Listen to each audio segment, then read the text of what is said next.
This morning at 6, accused and released. The man Vancouver authorities say offered 3 teenage girls money for sex while on their way to school is out of jail. And it's been almost 35 years since anyone has seen Krista De La Rosa. I spoke to her mother and investigators who haven't given up and are still searching for her. Also this morning, the fight over Zenith Energy heating up as Portland City Council takes a new step that could impact the company's future. Then later, theater lovers rejoice.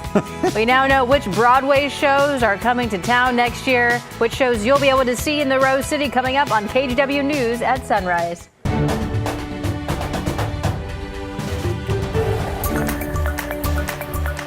Good morning, and thank you for joining us on your Thursday. I'm China Green. And I'm Drew Carney. You know, we put on a daily production here in the Sunrise Show. It's called Weather and Traffic, starring Chris McGinnis and Rod Hill. And today we do it on the first day of spring. Yeah, so happy spring, everybody.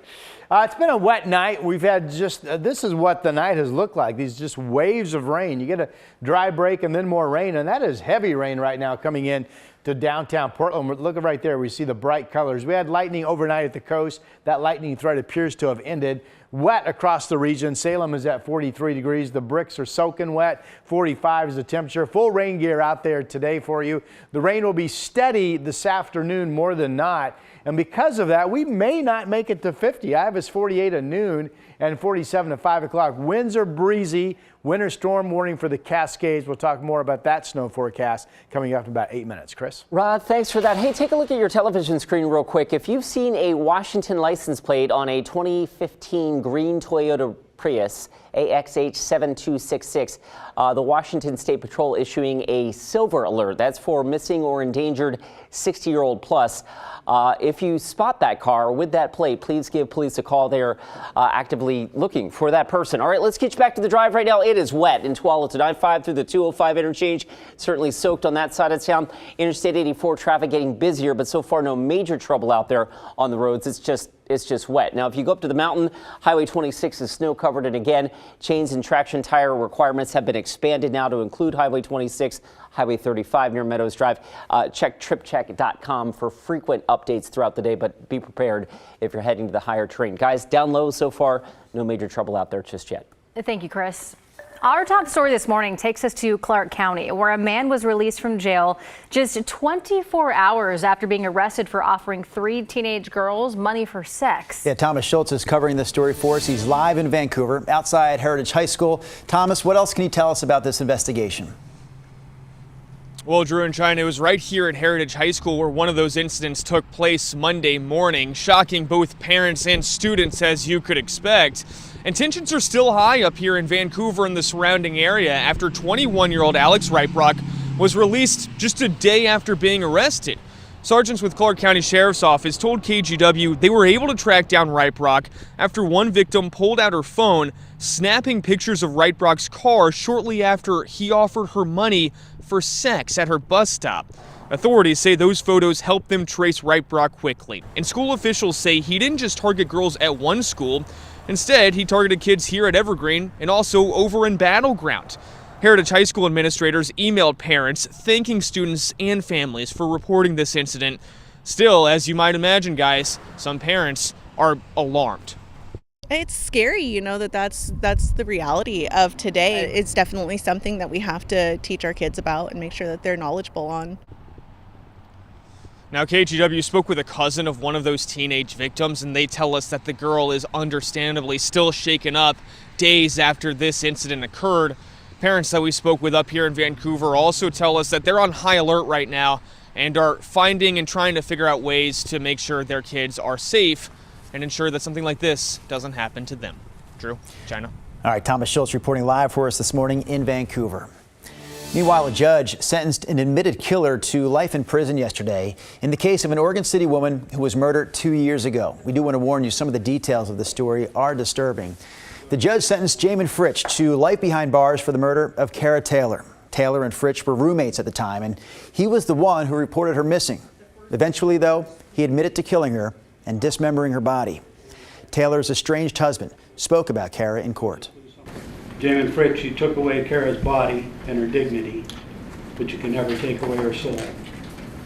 She was a kind and loving person who would give everything that she had to help those less fortunate. Again, the judge sentenced Fritsch to life in prison, although he will be eligible for parole in 25 years. Tonight on The Story, another installment of our series, Still Searching. It takes a look at an unsolved case from 1990. The summer will mark 35 years since 19-year-old Krista De La Rosa disappeared from southeast Portland. Ashley Graham joins us in the studio this morning with more details. Good morning, Ashley.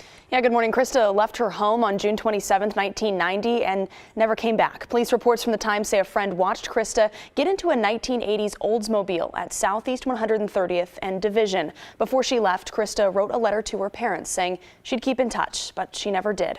Her mother, Helen, is waiting for answers, holding out hope that Krista is still out there.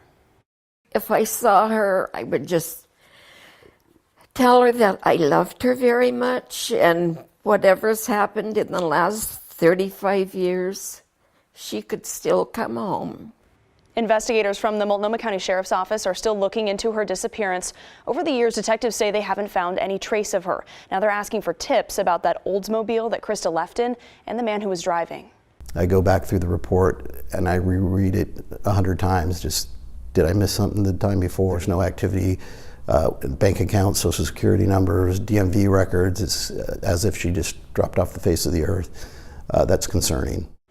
And if you know anything about Krista or her disappearance, you're asked to contact detectives. Just call that tip line. It's on your screen there, 503-988-0560. And you can watch the full report coming up tonight at 6:30, only on The Story. China. Thank you, Ashley. A 14-month-old girl is in the hospital with life-threatening injuries after she and her mother were hit by a car while they were on a walk Wednesday morning. The mom is also seriously hurt. This happened just before 7 a.m. on Southeast Division near 164th. Portland police say the driver stayed at the scene. At this point, there have been no citations or arrests. A Portland man is suing Washington Pet Food Company after he says raw chicken contaminated with bird flu killed his cat.